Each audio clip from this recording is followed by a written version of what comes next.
Our WNBA free agency grades roll on here at Locked On Women's Basketball. We have part 2 of delving out some report cards with the Athletic's Sabrina Merchant. And that all starts right now. Ogunbowale for the win. Good! You are Locked On Women's Basketball, your daily podcast on women's basketball.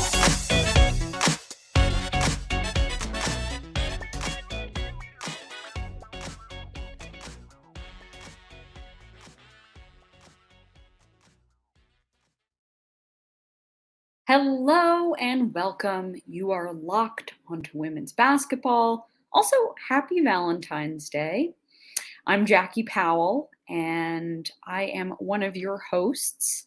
I cover the New York Liberty at the Next. I help with the Next's social media strategy, and I've covered women's basketball nationally at places such as Bleacher Report, WSlam, Sports Illustrated, and many, many other places. We want to thank you for making Locked On Women's Basketball your first listen every day. And remember, Locked On Women's Basketball is brought to you by everyone at the Next, a place where we cover women's basketball all the time, and we tell the stories that need to be told every day.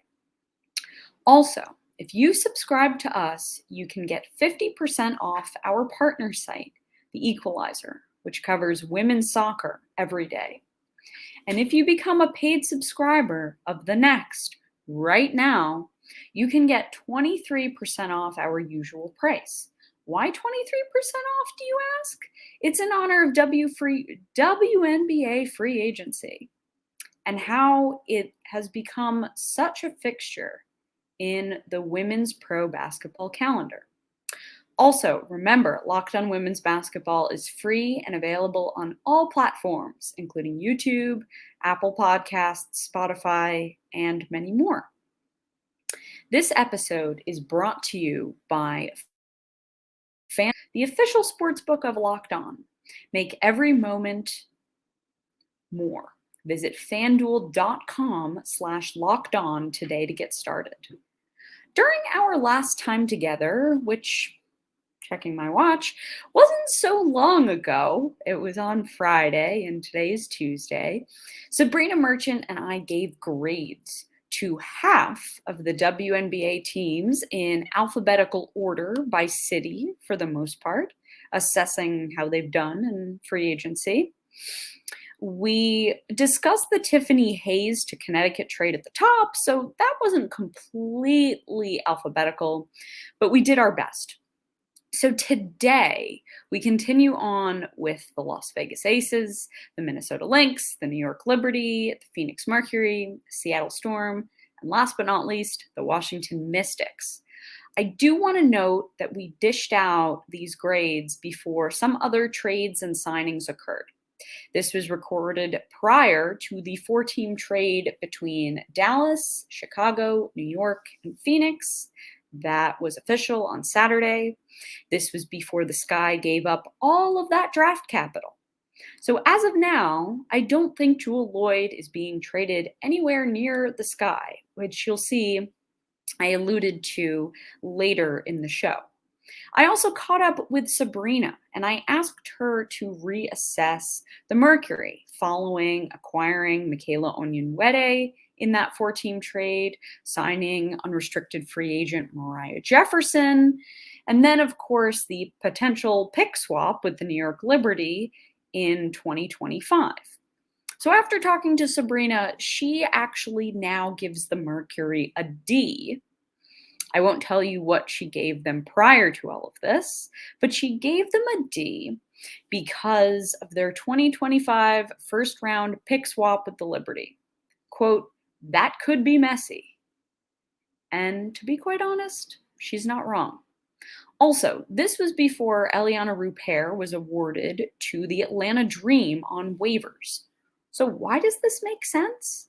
Well, first of all, the Fever didn't really need Rupert, and they expect to get Aaliyah Boston as that first overall pick. LA, the next team that would be in line, they are set with their post players. I mean, you got Nneka, Nneka has verbally committed. I don't believe she has signed yet. You have Ezra Stevens. Chennai has also verbally committed. And so then that leaves the dream and Dan Padover. Dan Padover is the GM in Atlanta, and he also was the one who drafted Iliana Rupert in 2021 while he was still with the Aces. This makes a ton of sense. All right, it's time to rock and roll.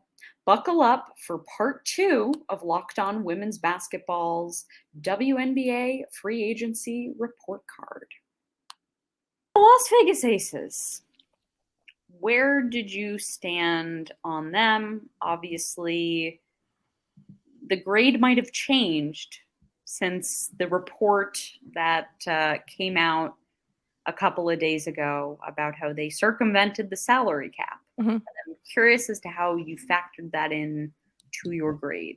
Yeah, so, I mean, the team is undergoing multiple investigations right now, which clarify that. Their statement yesterday appeared to misunderstand which investigation they were actually responding to. So I had a difficult time separating, the Hamby situation and the pay for play situation from what they've accomplished as an actual basketball team. In terms of the basketball makeup, I gave them an A+. They got Candace Parker. They got Alicia Clark. I really like the fit. I don't think it's possible to say that the Aces haven't improved and, everything just makes sense basketball wise. But, the way they got those players is under investigation. If they are going to be able to keep those players as a result of the investigation, nobody knows. So this one I actually just had blank because I didn't know what to put, right? Like, how do I separate what the Aces are doing off the court from what they're trying to do on the court? But if we're just talking basketball, it's an A+. So for me, I gave them an A-, not only because of what has transpired in the last few days, but because I was just very confused as to some of the decisions that they made and some of the ways in which they were managing their salary cap. So let's take a look at their cap sheet via her hoop stats. It's hard to look at their cap sheet now and wonder how these players got signed to discounts, It's really hard. It's like, is this why Jackie Young didn't hold out for a max offer in free agency? Oh, yeah, $165,000. Yeah. It's a good deal. Yeah. So I think it's worth looking at their protected veterans. So Asia Wilson, Kelsey Plum, Chelsea Gray, Jackie Young. This all makes sense so far. Alicia Clark, this makes sense. The final spot goes to Kayla George. Kayla George, a well-known member of the Australian Opals. Kayla George is the Aces' last protected veteran. I think Kayla George has been out of the league. I mean, the last time I think she played in the WNBA was on the Dallas Wings, potentially when Liz Cambage was on the Wings. Well, they must have gotten along swimmingly. So they were actually quite close prior to what went on pre-Tokyo. Mm-hmm. I think that's just the cost of doing business with an international player. Like, sometimes the only way you can get them to come over is by saying you'll definitely get your money. That's fair. I mean, you know what? I didn't think about it like that because Kayla George does have a family. She recently became a mom, and obviously she's based in Australia. And I guess to be put through what Shyla Heal was put through by the Chicago Sky is not fun. So that makes sense. But I think what doesn't make sense to me is how they've been talking about her. I mean, listen, I think she is a fine role player. And I think she will be someone who can space the floor much better than Kia Stokes did. But also they have re-signed Kia Stokes. And not retained Iliana Rupert.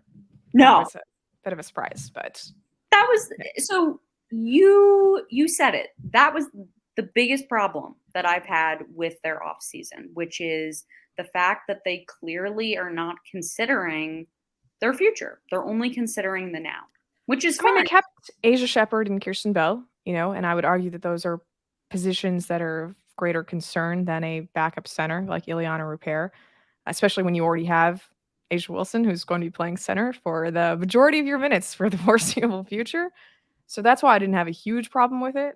Like I said, getting the big things right matters to me more. And when you're in this situation where you can contend right away, I mean, like I said, I'm confused as to how they got Candace Parker for that little. I'm confused as to how they got Alicia Clark for that little. Well, But I think we they might did it. know now. I think we might know. Yeah. But I think the reason why the Rupert decision annoyed me was because it's sort of like this is the type of player who you want to develop. She has so much promise. I mean, how long are you going to, be re-signing Kia Stokes for? Seriously. How old is Kia Stokes? She's in her mid-30s? No, she's not. Kia Stokes was with Stewie at Connecticut. Oh, whoops. That is a big faux pas on my end. Okay, so Kia Stokes is 28 or 29. A lot of people know how I feel about Kia Stokes. I think she is a very good defender, is a good rim protector, but she is not a player that is made for the more modern WNBA. I think that is a way to put it. And Becky Hammon is very much a modern WNBA coach. And so by letting this prospect who clearly fits that model, letting her go instead of saying, hey, you're participating in Eurobasket. Your season's going to be broken up anyway. Why don't you stay over in France and then you can come back with us next year? Mm-hmm. That is something that many teams in this league do. They hold on to international assets. I mean, the team that I cover the most closely does that quite a bit. And so it just confused me that they didn't consider that and that the only option was waiving her. But of course, we saw many days later that Rupert commented on this and she sort of said, well, listen, I didn't feel like I was going to grow here, which, I mean, okay, but that's not a good sign. It's a weird thing to say, right? Because you don't necessarily just grow from minutes on the court. Like you could grow from practicing against Asia Wilson and Candace Parker. I think that's a really great opportunity to grow personally, but that is a strange takeaway for Iliana Rupert to say, on a team where we reportedly had such good vibes and, all this talent that I didn't think I was going to become a better player is a weird takeaway, isn't it? Yeah. And I guess I just question Vegas's understanding of international talent and how it works and how you build those relationships. I sort of saw a similar thing play out with Lee Yuru in Chicago, where James Wade had a bit of a tantrum that she couldn't participate in the playoffs, but Han Shu could. The reason that was because the Liberty had built a relationship and an understanding with the Chinese national team, and they laid the groundwork and they built a relationship. That's what you have to do for international players. Anyway, it helps when your owner's Joe Tsai too, but Sure. For sure. I am going on a bit of a rant, but that's why I give the Aces an A-, because I'm confused. Totally fair. Listen, I love Sydney Colson. I think that's a great signing for culture and vibes. That spectacular. Locker room chemists are important. She is probably the greatest locker room chemist in the league. So now let's move on to the Minnesota Lynx. Another team that was tough to deal with. For those of you who happen to read my winners and losers column, I did put Minnesota in the losers column because they struck out on every single one of the big free agents that they went for. But in terms of grading, I don't fault them for that in the same way that I fault Chicago and Seattle for losing outgoing free agents. So I just gave them a C because I like the flyers that they took on Maya Dodson, Kiana Williams, bringing Nina Milic back. Loved watching her play last year. And then bringing in Tiffany Mitchell is not really a needle mover, but seems fine, So again, yeah, that's where I went. Straight C. I gave them a straight C as well. I was very confused by the Tiffany Mitchell signing. I was like, why 2 years? I was like, Reeve, you have an inefficient wing. Why are you adding another one? I know we're just about to get off the Aerial Powers money and just stretching it out another year. So, but I think with the Lynx, we run into this situation where there are a lot of good role players, and then you have Collier and Kayla McBride. And it was so, I don't know if it was strange or if it was sad, because I'm a very dedicated listener to the Cheryl Reeve Show, and I listen to that podcast every single week. And she was very excited. She was very upbeat about how much she felt like the Lynx had to offer free agents because of the investment and the facilities that they provide. And so I'm sort of thinking, well, what happened? How did they strike out on every single one?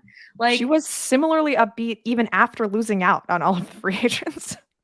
Just said it was a matter of timing, right? That Sloot had an opportunity to join Stewie, and Stewie obviously wanted to go to New York, but that Stewie was somehow impressed with all of what they had to offer in Minnesota, just not as much as she was impressed with New York, I suppose.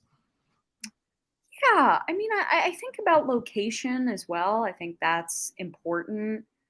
But I don't know. I wonder if Reeve made a bit of a miscalculation as to why Sloot was so interested last year. And my theory is that Sloot was so interested last year because it was like, hey, I get to potentially play with Sylvia Fowles in her last year. That's a huge draw. Or was it negotiating power with the Chicago Sky last year?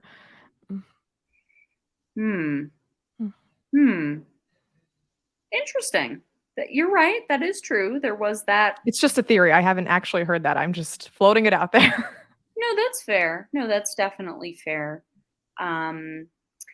But it's just so strange because it's like they have a lot to offer, a lot of investment, and then they even struck out on Azurá Stevens, which that I thought was a target. That I was like, oh man, Azurá and Nafisa again, like that duo. I mean, didn't the two of them play at UConn? They overlapped at UConn for sure, yeah. So, I mean, they even flew out to Turkey. The LA folks did not. I mean, I guess something special is being built in LA, and also it's LA. So I guess, and something I also thought about was that maybe the fact that the Lynx, besides Nafisa Collier and Kayla McBride, free agents like to assess who else is on these other teams. And so I think it would be rude to say there were slim pickings on Minnesota, but there were other teams that maybe had players that were a little bit more desirable to play with, or maybe had more. I'm not saying Nafisa Collier and Kayla McBride aren't, but the roster makeup for the Lynx was a little bit rocky in 2022, and maybe people around the league noticed that. Anyway, I think maybe this gives Cheryl Reeve potentially a better shot at landing Paige Beckers in the WNBA draft, which would be a grand slam in the great state of Minnesota. Yeah, I did check in with Paige earlier this year if she had reconsidered classifying for this draft, based on Minnesota owning the number 2 pick, and she very clearly shot that down. But we'll see. I mean, trades are possible. We'll see how the Lynx do with this roster. And they might not be done. They don't have a point guard.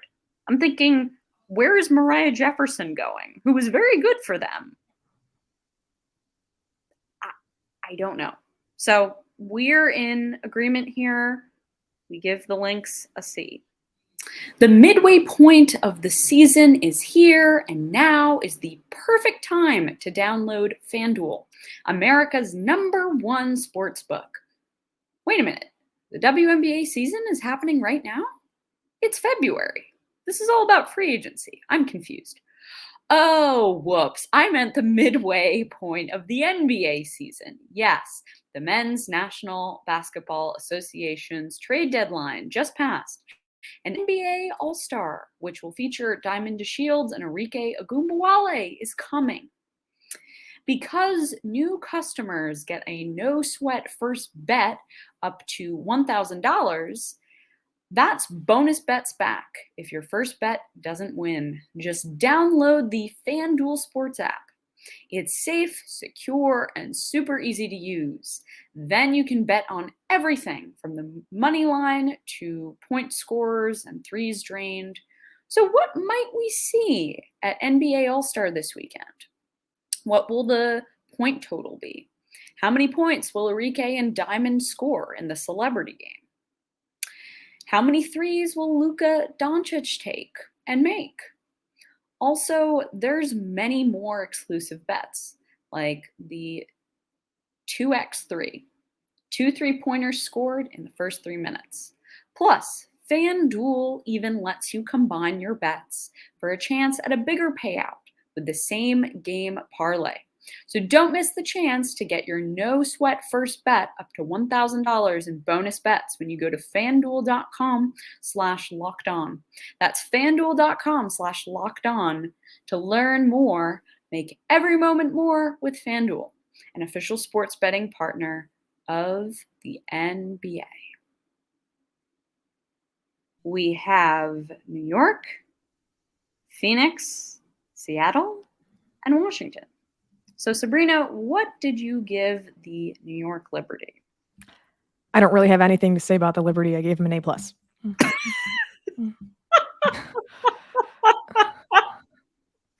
Well, as the person who has covered the Liberty for a while, I gave them an A. I don't know. I didn't feel like giving an A+ to any team. Like, that teacher that's like, well, I don't know. I hear you. But when you bring in an all-star starting 5, I'm going to go with A+.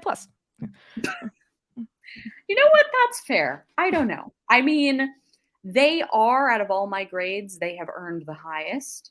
I guess, I don't know, maybe I'm being too nitpicky when it comes to Vegas, but since I've covered New York for so many years, and if you go to their salary cap sheet, you see that not only are they planning for the now, but they're also planning for the future.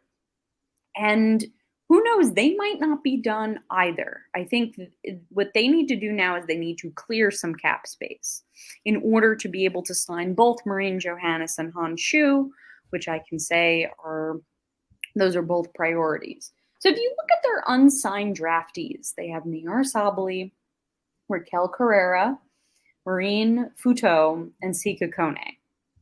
They have almost a starting 5 of prospects. And so when I was being a bit critical of Las Vegas before, this is why. Because you can build basically your own farm system within the assets that you have the rights to. And so I just also find that the Liberty are preparing themselves to be really good now. And they also have some really good young talent that they can either trade to make cap room, or B, they can bring over down the line to develop as role players. I mean, I don't know if you saw, but Marine Futo was pretty incredible against Avenida in EuroLeague. So she's very talented. That would make for the second Marine at some point on the Liberty, second French Marine. But I think also why I rank the Liberty above the Aces is because there aren't a lot of holes in the Liberty's roster. And what I mean by that is you have role players that can be plugged in and that can, I guess, be plugged in different places. Again, I return to Kia Stokes as someone where it's like, okay, you have this one role for her. How versatile is she? Not really. I mean, when you look at their other role players, you have Michaela Onyenwere, Dee Dee Richards, and you have Kayla Thornton. I mean, I would consider those are wings. Those are small forward wings that are very athletic. I would say that Thornton and Richards, very good defenders that are very switchable. Michaela Onyenwere, she can shoot. She can put some pressure on the rim. Defensively is a question, but there is versatility. There is, you plug and play with some of these folks. You switch them up. You plug holes. So I don't know. Maybe I'm being too hard on the Aces. But listen, I didn't give anyone an A+. I think the degree of difficulty was definitely higher for the Liberty because of all of the moves that they had to make. Like, I'm giving the Aces an A+ for doing two things. And the Liberty had to sign Stewie, Sloot, and trade for Jonquel, right? Like, I guess that's three things, but whatever. Like, it's none of those players, like, they didn't have an all-star core already within contract, right? Like, the Aces were working from a championship roster, whereas the Liberty were working from a 7 seed that won one playoff game, right? So just the jump that they had to make, I think, is more impressive, even if the prevailing belief was that Stewart was going there anyway. Like, they made it impossible for her to say no. They did. They did. I mean, a few days before the announcement, I was thinking about it. I was like, I'd be quite shocked if she does pick Seattle because there was just so much more in New York for her. Mm-hmm. And that's a testament to how they set this whole thing up. So, okay. New York Liberty, A and A+. Phoenix Mercury. I gave them an incomplete because they haven't done the two biggest things, which are signing Brittany Griner and Diana Taurasi. I expect them to do so, but when, the bulk of your starting lineup is not under contract and your point guard is, is an uneven relationship with the franchise at the moment, I just feel like this roster is going to look very different than what, the current signings look like on WNBA.com. If I were to just evaluate what they've done so far with the assumption that's, Taurasi and Griner coming back, which I think is what everyone's operating under, I gave them a C- because they lost Nurse. They didn't address any of the holes that, existed on the 2021 team that fell short to Chicago in the finals. I like the Sophie Cunningham contract. I think she's a good player and she showed out really well, especially with all of the injuries and absences they had last year. But until the Skylar situation is addressed and, we figure out what those stars are doing, because I know Taurasi was just joking when she said, you never know what can happen, but sometimes things happen. So I started with an incomplete. If pressed, I would give him a C-, but yeah, that's where I stood. So I also gave Phoenix a C-, and I think for me, it's just, I think the fact that they didn't really, it wasn't just that they weren't at the proverbial poker table, which I think you alluded to, and it was sort of why you gave them an incomplete. I mean, the fact that a lot of the folks that they have coming back are players from that very chaotic 2022 season. And so it's sort of like, well, does anyone outside of that chaos want to come to the Mercury? It looks like no. And so, I mean, this is a team that went through a lot in 2022. They are currently in an ownership transition. The transition has happened, but I feel like because I have covered a team that has been through an ownership change, I know that there are a lot of growing pains. And so when that happens, there's a lot of uncertainty, and your franchise becomes uncertain when free agents are thinking, okay, do I want to go to this team?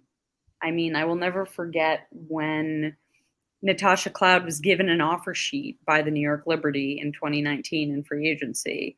And she was like, nope, I'm going back to the Mystics because the Liberty were a laughingstock in 2019. I'm not saying the Mercury are a laughingstock, but there is a lot going on over there.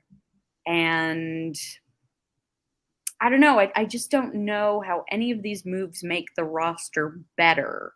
I think it's more just, okay, we're not getting worse right now. So I don't know how I can give that any higher than a C-. And I'll be really curious to see what they manage to get back in what I think will be a potential Skylar Diggins-Smith trade. I also will give Kennedy Carter, obviously. I also want to say that I think it's a bit of a problem that they do not have a first-round pick in this draft.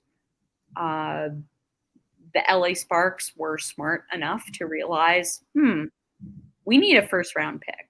We are building. I don't know if the Mercury have looked in the mirror and are like, we're going to need to start building soon. This current state of this team. I mean, you've heard Tarazi's playing through the Paris Olympics, so the building is far down the line. Right. Okay. Time for the Seattle Storm. Yeah, the Seattle Storm, I gave a B-. Mostly because I didn't think there was anything they could do to keep Brianna Stewart. So it was hard for me to fault them all too much for losing her. I like the contract that they gave Ezi Magbagor. I think it's really nice when players aren't subject to these reserved restricted free agent rules. You know, like she actually got paid a year before she was mandated to. So it was nice that Seattle, with the opportunity, with their cap space, took care of her a year ahead of time. I think that's just good organizational karma, for lack of a better word. I love bringing Arella Garantes back to the WNBA. One of my personal faves when she was in LA very briefly, but she has absolutely been kicking butt over in Hungary and against real opposition in EuroLeague. So I think that's just exactly the kind of flyer that you need to take when you are a team that is, trying to refill a lot of talent. I don't really know what to do with the Kia Nurse and Sammy Whitcomb signings. Honestly, like they're fine players, I'm sure Sammy's really happy to be back in Seattle, but like it's not really picking a direction if you're signing veterans like Kia and Sammy Whitcomb. I honestly thought Jordan Canada would find her way back here to Seattle. I thought that was, just like a natural reuniting. But yeah, I mean, I just think that eventually they're probably going to have to pick a direction in terms of like, do you scout the market for Jewel Lloyd? What does that look like? But I love Arella Garantes. I love Ezi Magbagor. Mercedes Russell's coming back. So there's enough good things to like in this offseason. So I got a little funky when it came to my grade for the Seattle Storm. When some background on me, when I took an astronomy class my freshman year of college, I elected to pass fail rather than get an actual grade. And so this is how I'm grading the Seattle Storm. I am saying that they get a P. They pass in a pass-fail class because, as you said before, it's really hard to blame them for this whole, is Stewie going to come back? Is she not? I think they did a little bit better than the Chicago Sky. I think they were a little bit more prepared in that, based on their signings, they've left the cards at the table. They're like, we get it. Our hand wasn't good enough this time. That's fine. There is a great crop of draft picks coming in 2024, 2025. Cameron Brink has a fabulous relationship with one of our staff members. Eyeball emoji, eyeball emoji. So to me, what they've done is they've sort of looked at the mirror or looked in the mirror and they've sort of said, okay, narratively, it's time for us to rebuild. And that's fine. And so I think when you bring back a fan favorite like Sammy Whitcomb, that's for the fans. That's to give them something to appreciate, to latch onto. Jewel Lloyd is really interesting because I really wonder, could they trade her to a place like Chicago that is desperate for star power? I mean, obviously, and Jewel is from the Chicago area. But also, again, Chicago is a place where ownership doesn't invest in players as much as a place like Seattle does. So I'm not sure there, but I give them a pass because they understood the situation and they reacted. They didn't, how do I put it? They didn't react. I'm curious why you think the reaction is different from Chicago, because they brought in some veterans who I would argue were like not even as good as the ones Chicago brought in. So does it seem like they're deliberately trying not to be good? Yeah, Okay. I mean, to me, it just seems like there's less stress coming from Seattle. Does Okay. that make any sense? Like with Chicago, it just seems like, maybe that's also because we don't hear from their front office as much as we hear from the singular front office that is James Wade. Mm-hmm. But it just impulsive. That was the word I was looking for, Sabrina. To me, Okay. the Sky seemed very impulsive to me. And conversely, the Storm seem a little bit calmer about their current situation. They've accepted it. They're like, okay, this is the hand we've been dealt, and we are going to, our franchise player. I mean, not just Stewie. I'm talking about Sue Bird. Sue Bird retired. So narratively, this makes more sense for the Storm, and I think they acknowledge that. And they're trying to build a team and see what sticks. I think in training camp, they're going to learn a lot about the players they've signed. I do agree with you. I think there's a bit of a point guard issue here in that I'm not very confident in your backcourt being I don't think they have a point guard yet. Did they sign? I mean, they signed point guard Kia Nurse, but I don't believe that they've actually signed an actual point guard. Who was the veteran that played a little bit? They signed Turner, didn't they sign? Oh, did they sign Vonnie Turner? I believe they did. It's okay. Not on the Her Hoop stats. Yeah, they signed Vonnie Turner to a training camp contract. So that is a potential point guard, I think. But so yeah, I mean, I don't think they're done. I hope they know that Kia Nurse and Sammy Whitcomb are what I would call secondary or tertiary facilitators, not primary. Not primary. One thing I did really like about Seattle's offseason, which is entirely irrelevant to what they're doing on the court, is they sold some of the stake in their team, right, to raise money to build a new practice facility. And we learned that they sold it at a valuation of the team for about $150 million, which is very cool and just sets a good precedent for what values of the teams should look like around the league. So that's probably part of why I'm feeling just more generous towards the Storm. Oh, that's fair. And I also think that this was something they had to do, especially with Stewie leaving. They sort of had to show, and the Storm did this again in a less impulsive way than the Chicago Sky did. The Chicago Sky equivalent is, okay, we have a new member of the ownership group that is joining us, although she technically is not an owner yet, but she is a co-chairman, but she will be a part owner. this giant PR mess because Nadia Rawlinson still has to be approved by the Board of Governors. I mean, again, the Storm were very intentional with how they did this and how they were sort of able to show their fans and show the women's basketball world what they're doing and how they're investing. And it just was so much less messy than what went on in Chicago. Anyway, as a small business owner or hiring manager, you know that success in 2023 all depends on the team members you surround yourself with. That's why you have to check out LinkedIn Jobs. With LinkedIn Jobs, you can hire qualified candidates more efficiently by matching open roles with people who have the skills, values, and experiences to help you achieve your goals. I get notifications every day from LinkedIn Jobs as it tells me which job openings match my skills the most.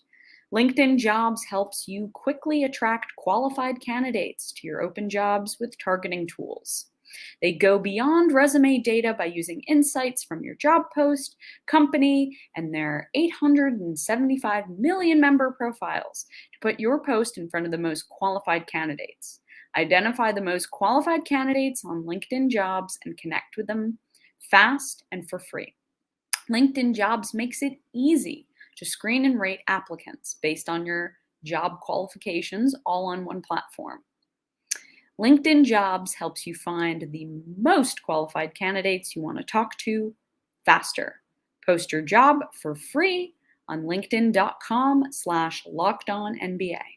That's linkedin.com/lockedonnba to post your job for free. Terms and conditions apply. So we move on to our final team in our grading, and that is the Washington Mystics. Yeah, so the Mystics, I think I'm a little bit contrary to the popular opinion on how the Mystics did this offseason, because I think their major signing was Brittany Sykes, who they ostensibly brought in to fill the role left by Alicia Clark in the starting lineup. And while I do think that defensively she's going to be just a menace next to Ariel Atkins and Natasha Cloud, it does leave them a little bit smaller on that end of the floor. And I'm not sure that the offensive improvements that Eric Tebow wants to make this season are going to be as possible when you have another player like Sykes on the court, who I don't really consider a spacer. And I know Natasha Cloud is a shooter. She's told us so, obviously. I don't think defenses treat her like that yet. Maybe that'll evolve next season. But I'm just curious where the spacing is coming from in this Washington lineup. And it might seem like I'm being extra harsh on them, but when the Mystics are trying to be a contender, and they started off as the 5th seed last season and presumably are trying to upgrade from that position, that's the baseline from where I'm judging them. Did they get better relative to the rest of teams in the league? And they may end up in the 3 seed because, frankly, the WNBA middle is just a mess. And I do think that they're better than most of the teams in that range. But I'm just not sure that they did enough to really compete with either of those top 2 teams. I'm not going to put it past, the Mystics, because Elena Deladon is obviously incredibly special.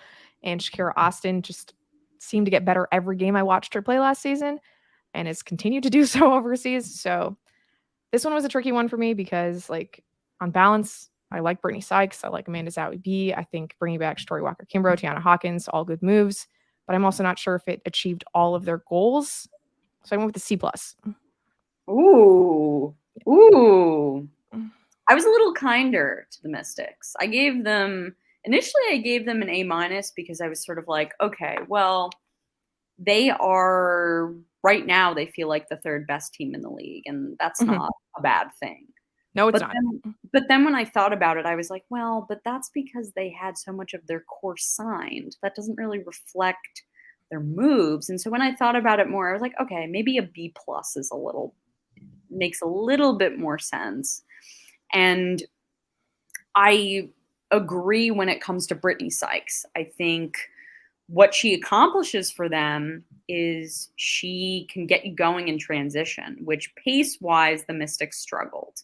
And they had an excellent defense, but they could not convert that defense into offense, and which was a little confusing. And so Brittany Sykes is someone who, jump starts that.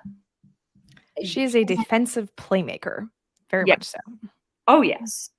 But I think the spacing of it all is very concerning. Although I will add that, unlike the Las Vegas Aces, apparently, the Mystics value player development no matter where you are.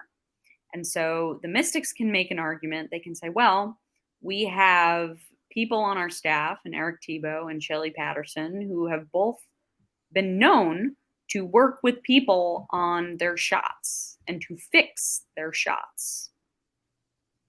Maybe the Mystics are betting that they can work with Brittany Sykes and fix her shot. We'll see. I don't know. But that's something that organization has prided themselves on and that they're known for. So, I mean, I've covered Amanda Zahui B for a few years. I'm really glad that she's back in the league after just enduring something so difficult and sort of getting screwed over by the Sparks. So I'm happy to see her get a shot. There are some issues with her game, but if the idea is, okay, we just need a big that can space, fine. I would not put her in pick and roll, though. That's where things get a little murky. She's a big who can pass, which... I like a pick and pop for Amanda. Oh, love a pick and pop for Amanda, but not a pick and roll. Not a pick and roll. No. So that I liked for them. Again, I was surprised that the Mystics didn't try to get Iliana Rupert. I was like, I feel like that is a team that would, I guess, value her skill set a little bit more. Especially when you're already making a deal with Vegas. It's like, throw Rupert in there and then tell her, hey, stay home for this season. You'll come play with us next year. I don't understand what's going on when it comes to Iliana Rupert, who I think is a really talented young prospect. And Bill Laimbeer knows talent. I mean, I give him credit for that. But give the Mystics a B+ because of those moves. Also, I think I've lowered it because I've thought about the fact that they were in the running for not only Jonquel Jones, not only Breanna Stewart, but also Alicia Gray, who would have fit what they need so well. So good. But again, to me, that shows how the Atlanta Dream are real players here. So, it was unfortunate that they lost out on Alicia Gray, who would have given them so much of what they need. So I think, I don't know, the spacing is still a concern. And I'm going to be really curious to see, do their players develop in the way in which they want? And does Shakira Austin get better? I mean, I wouldn't put that past her. As you said, she got better every single time you watched her. And I guess I also wouldn't, what word am I looking for? I wouldn't underestimate Thibault and Son. So we'll see when it comes to the Mystics, but I definitely think for them, this was a let's improve on the fringes type of offseason, which is sort of what the New York Liberty did in 2022 with Steph Dolson. Yeah. So I don't want to sell what the Mystics had last year short either, because they were the only team who really gave Vegas difficulty during the regular season. They set forth a defensive blueprint for how you can contain the Las Vegas Aces. And while that's different when you don't have when you have Candace Parker filling in for Dearica Hamby, I still think that just that defensive ecosystem that they have in Washington is something that other teams will try to mimic at the very least when it comes to trying to stop both of these super teams. Oh yeah. I mean, I think it's the inverse with New York because the firepower is in your front court. Mm-hmm. Although, you know what? Also there in Vegas. Yeah. Good Lord. That is, I don't even want to think about all of that. But anyway. All right. So that was part 2 of Sabrina and my free agency grades. Thank you for making Locked On Women's Basketball your first listen every day. Join us tomorrow, where Howard Megdal returns with a very special guest and some fun news to share. Now make your second listen game to game NBA. Every moment, every top performance, every result. Locked On Game to Game covers every game from across the NBA with local analysis that only Locked On can deliver. Follow Game to Game on Locked On NBA, available on the Odyssey app, YouTube, and wherever you get your podcasts. Well, this has been a ton of fun. I'm Jackie Powell, and I hope you enjoy the rest of your Tuesday, and happy Valentine's Day. Ogunbowale for the win. You are Locked On Women's Basketball, your daily podcast on women's basketball.